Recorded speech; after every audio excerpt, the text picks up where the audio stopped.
So we're back in episode 2 of the real grade Ale Strike Gundam build. As you can see, I've been fiddling about trying to put this damn part on the leg. There we go. Finally got that in. I'm not too happy with how the leg looks. Even though it's completed, that little gap is driving me nuts there. Did you get that problem? Um, Let me see. I think it's supposed to be there, really. I don't know. Oh, wait, Or I fixed it. oh, thanks. Well, I guess Problem solved. you gotta show me now. All right, so here I'm putting I on guess so. I'm putting up the leg armor, or excuse me, the knee, which is not that bad. Good detail though, by the way, on the knee. And then you got this part here that covers it up, followed by the side armor, which we're going to see in a few moments. That side armor knee, which we'll focus in a few seconds, has amazing detail for panel lining. And I want to get a chance to try panel lining this part as well. It's probably the most panel-line armor piece that I can think of. Hmm. Probably it was just too small for them to actually add a whole bunch of separate pieces of plastic for that. Correct. Okay, so right now I'm finishing up the build here by putting on the foot. This is actually the right leg, and came out pretty nice. Look how it. Now here I attempt to flex it a bit, which I was afraid I was going to break it. But flexing reminded me of the perfect grade, the perfect grade um, strike. I don't know if you remember Yeah, that. same here. Look at that. That's Yeah, really I had the exact same feeling. the foot. I like the foot, even though I almost thought it was going to be in the same foot as the Exia because I was the Master Grade Exia. I never liked the foot. Now we're moving on to the waist unit of the Ale Strike. Now there are a lot of parts that I had to remove that I kept on saying to myself, you know what, this is an important part. Why do you want to remove it? And then I realized that Bandai doesn't waste no time of losing parts here, even if it doesn't go to where it's supposed to. That part I removed was actually going to be for the shield, which I didn't know about. Yeah, same here. I was kind of wondering until I looked at it and I noticed, okay, I've seen this sort of thing before. Hmm. So yeah. But yeah, they don't skimp on space sort of thing. No, exactly. The And just look at this, all these pieces for the waist. Like that is unheard of for like this scale. It's amazing. Is it me or does that actual part reminded me of the Zaku 2 part? Because when I looked at it, I says, you know what? Doesn't this look like the Zaku 2 waist unit? They're very similar on all three kits, even the actual Gundam. It's pretty similar as well. Mm, So I guess maybe it's kind of standard for the waist at least, because they're usually the same. They right. just probably have different armor. I guess in during the processing of them making this kit or making the actual parts itself, they try to cut corners and they'll try to cheat every here and there using that waist unit, that inner frame of the waist, and of course the support. I would say the support waist of the side skirts. You could say Yeah. they Well, also. if it's a similar size for the Oh, waist, then I'm sure then just the different armor would just change it. right. I'm sorry. I should have mentioned that I was also demonstrating how this kit has two-tone colors. One is like a bony color, while the other one's a solid white color. Again, something that we don't normally see on master grade kits. I don't even think I remember seeing it in perfect grade kits. Um. Actually, the Strike Perfect Grade does have it, but not nearly to this extent. Oh yeah. Okay. I guess yeah, the separations of the parts like this is fine, but to have two types of colors is very unique, and I don't know why we haven't seen that in master grade kit versions. Of course, now me saying this, we're probably going to see a 3.0 of the Gundam again with those off-white Probably. colors, and it's like, please, not now. Maybe they just people in Bandai started looking at the actual custom jobs people have been doing. Who they do sometimes do two-tone effects, so maybe they got the idea and said, "Hey, we can do that." Yeah, that's a good idea. Now here's that support peg that I have ready for the side armor. And the side armor itself is actually the holsters for the blades for the. Actually, I was gonna I was about to say GN blades. I would call them the switch blades, but it's probably another name. Armor Schneiders, I believe, is the name. Armor Schneiders. I'm pretty sure. From what I remember in the actual series, I think that's what they're called. Hold on a second. Let me get the manual. I have it in my hand a few seconds ago. Is it It in English?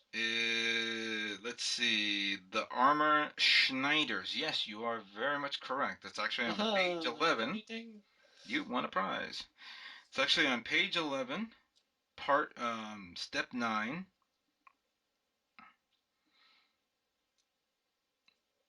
Yeah.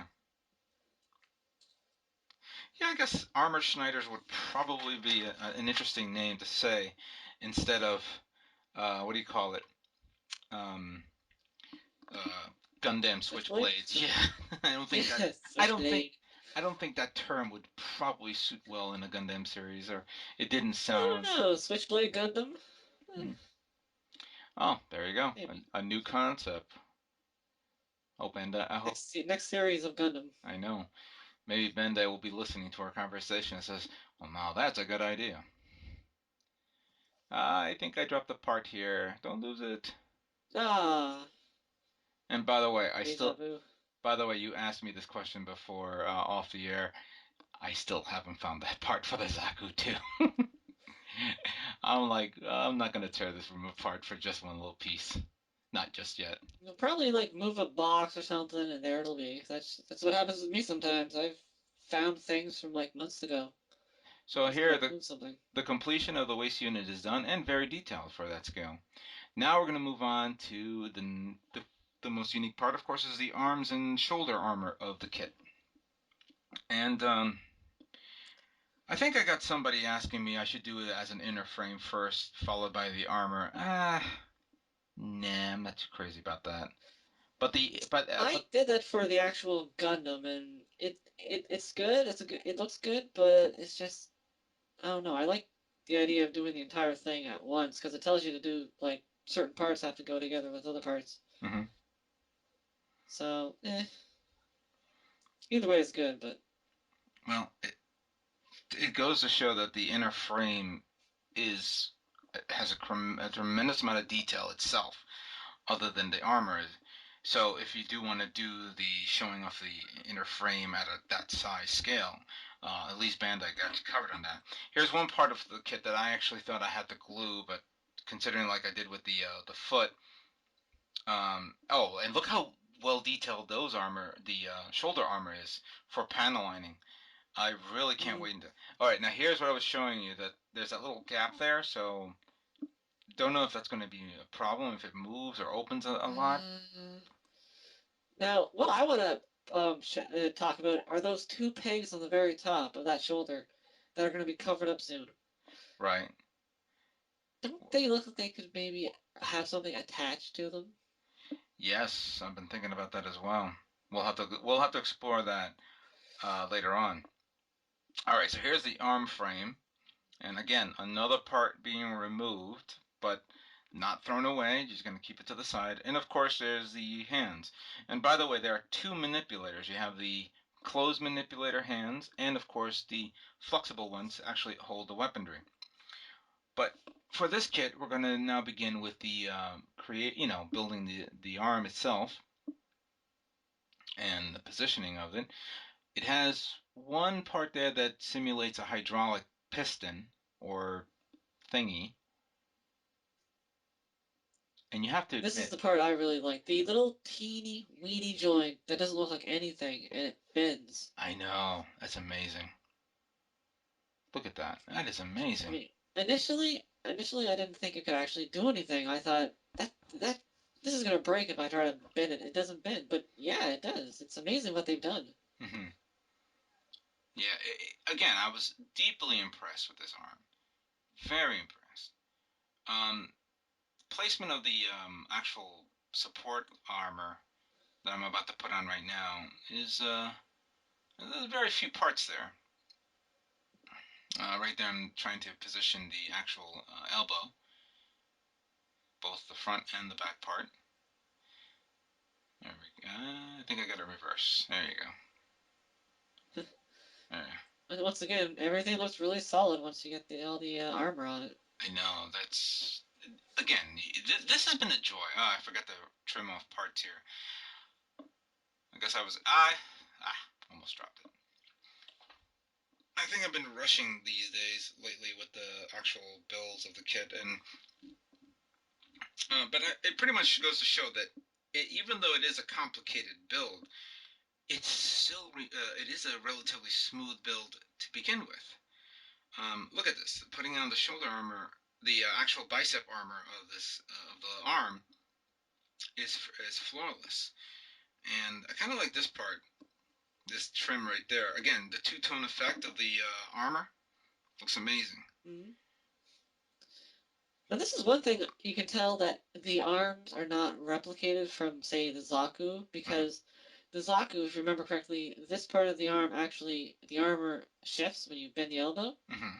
But with this, with the ale strike, it doesn't do it with the upper arm. Hmm. So they are changing parts of it, even if they might keep some of the inner frame similar. They do have to change some parts to make it look right for the actual mobile suit. Correct.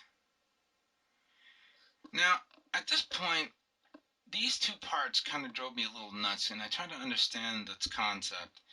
And they're very, very small, so you got to be very careful with these.